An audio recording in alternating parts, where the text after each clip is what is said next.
Local 4 News starts now with a breaking news alert.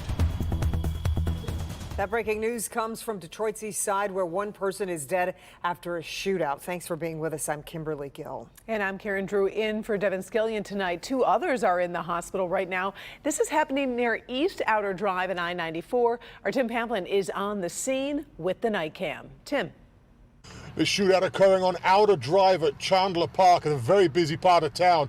There you see the handgun laying in the street, one of the guns used in this shootout. Now, it all started with a domestic violence situation inside a home over here. You see detectives approaching that home. Someone inside the home called a relative for some help.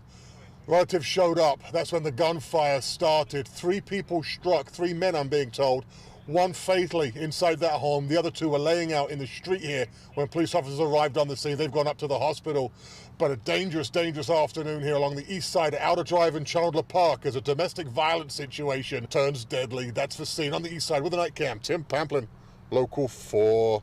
Okay, Tim, thank you. Our other top story, a victory for organized labor. Michigan's right-to-work law is one step closer to becoming just a memory. The state Senate voted to repeal the law that was passed back in 2012. Now it comes after the state House approved its own version of the legislation. The bill now headed to Governor Whitmer's desk, where she is expected to sign off. Pamela Osborne joins us now live with reaction from today's big vote. Pam? Unions all across the state are celebrating today's vote. In fact, I spoke with the president of the Michigan Nurses Association about the changes she hopes to see for not only her union members, healthcare workers, but patients as well. I voted therefore the bill is passed. Mr. President, that completes specified.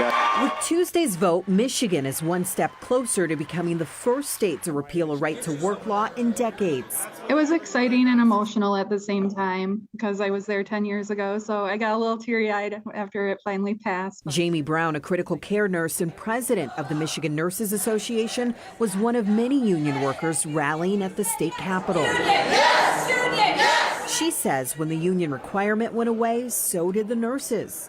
I think it emboldened the hospital corporations to ask workers to do more with less, staff at the bedsides. Brown says once signed into law, the repeal could even help improve patient care. Nurses have left the bedside because they are not happy with their working condition right now. And if we can get the law into place, we should see increase of nurses coming back to the bedside. She's already set her sights on their next steps. It will give us a bigger voice to get staffing ratios into law, hopefully, and put enough nurses at the bedside to take care of the number of patients that are coming into the hospitals. Not everyone was in support. The change voted on Tuesday would require workers to join labor unions. Many job providers will be less willing to locate or expand in Michigan if we eliminate our right-to-work status.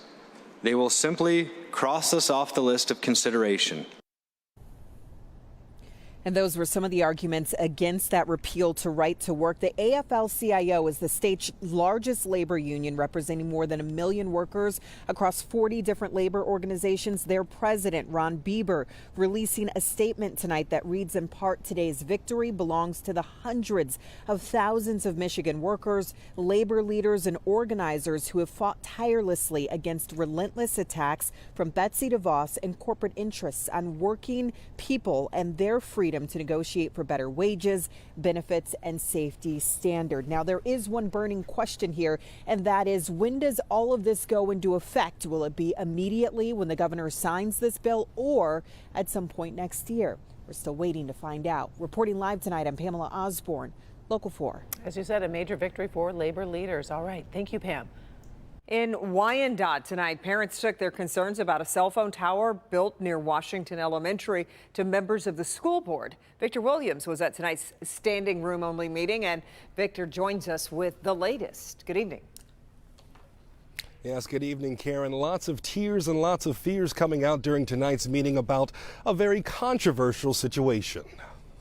I feel like they need to hear us and actually hear us. It was a packed house at Wyandotte City Hall with concerned parents, staff members, and residents voicing their opinions on whether or not a 5G tower at Washington Elementary School should be activated. When I think of cell towers, I think of radiation, I think of cancer. I teach at Washington, and that tower is directly outside of my classroom, and I look at it every single day. I am in fear for my grandchild who is in the building. I am in fear of my neighbors' children who are in the building. One third-grade Washington student even spoke his mind. I want you to know how many lives you are putting at risk and all of the staff you are putting at risk. So I ask you please to make the right decision now. It seems a majority of the crowd wants to do without the tower, saying the $1,000 a month that T-Mobile was planning to pay the district for the tower's location simply isn't worth it.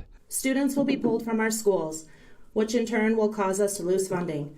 That won't make that $1,000 seem like very much, will it? State Representative and Washington alum Jim DeSena was in attendance and spoke about his plans to create a bill to prevent such a thing from happening in any school in Michigan, period. This is not a small tower. This is very large, too big to be on a school. I think most people, common sense says, don't put it on a school. There's so many other areas we could be putting these towers than right on top of a school. And at this point, there is no idea what that final decision is going to end up being, but we are told by parents that if there is indeed a breach of contract between T-Mobile and the district, that those parents are going to try their best to work and raise funds for whatever that penalty is going to be. In Wyandotte tonight, Victor Williams, Local 4. Okay, Victor, thanks. Well, the FBI in Detroit asking for victims to come forward after two people are charged in a case of human trafficking. Deshaun Allen and Cassidy Morse are facing charges related to the sex trafficking of minors in late 2021. They're accused of sex trafficking two minors out of locations across the state, including in Southfield and Flint. The FBI said Allen used the alias LA and Morse used the aliases Camorra and K-Money. We've put information on how you can submit a tip on clickondetroit.com. President Biden calling for better laws to curb gun violence. The president laid out a new executive order that directs the attorney general to make sure background checks are being enforced. It also promotes safe storage of firearms. Today's announcement took place during Biden's visit to Monterey Park, California. Earlier this year, 11 people were killed there and 9 others injured when a gunman opened fire at a dance studio.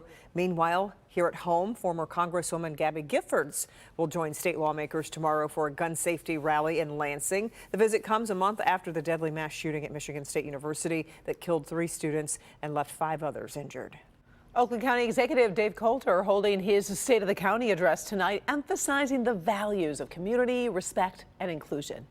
Young adults, and even not so young adults, going back to school is at the heart of our Oakland 80 initiative. And Oakland 80 is our transformational effort to ensure that, get this, 80% of the adults in Oakland County have a post-secondary degree or industry-recognized certificate by the year 2030. County Exec also announced the Acorn to Oak mini grant program that will empower younger residents to pursue their passions and talents, along with the creation of a pilot mental health urgent care clinic, which will offer emergency mental health care services to residents regardless of their ability to pay.